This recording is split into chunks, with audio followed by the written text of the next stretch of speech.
Yaş istidatlı şairimiz Yavur Hamavi hemişe yaxşı aydınları enne hakkında ve vatan hakkında aşıkane şiirleri siz azizlere höderliyor.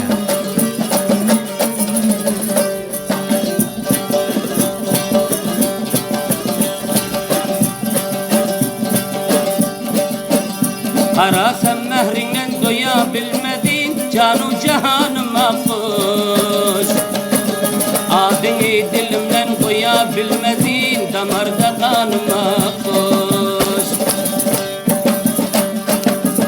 Başkanın uğrunda kuya bilmedin cesette canıma kuş.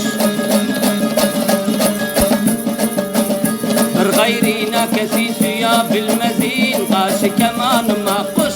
Canu cahanıma kuş damarda kanıma kuş.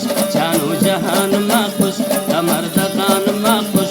Onsuz medarım yok hiç cesette canıma kuş. Ey benim tanıma kuş.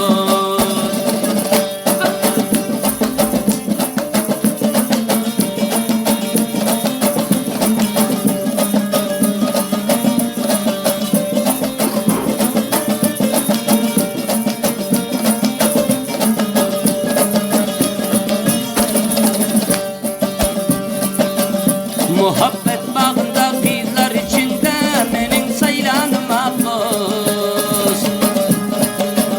Yadını ediyorum her lahze günde derde dermanıma koş.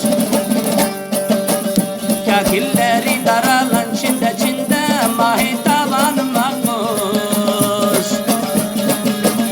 Didarın görmesem karar yok mende dilde sultanıma koş. Canu cahanıma koş damarda kanıma koş. Canı cahanıma koş damarda kanıma koş. Onsuz medarım yok hiç cesette canıma koş. Ey benim armanıma koş.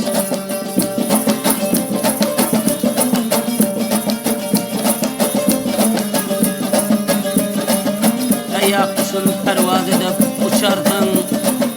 Bülbül yalancın kamından geçerdin. Her görünsen kandin könlüm açardın. Ömrümde baharım gereğim akkuş.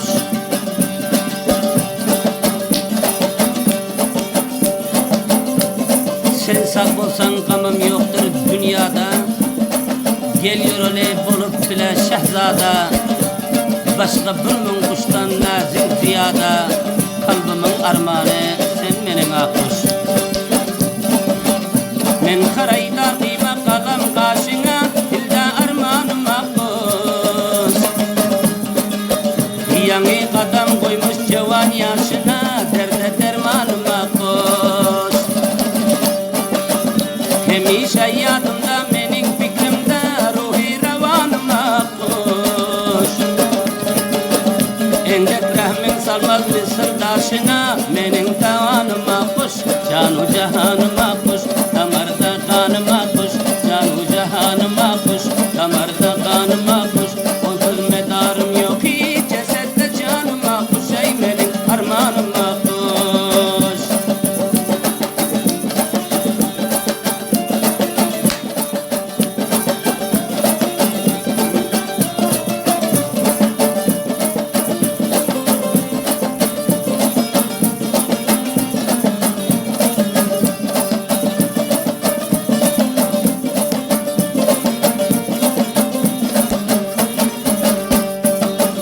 Yavur hama bir mehri deli ol mehribanıma koş. Baedep hoş ahlak ummat bahari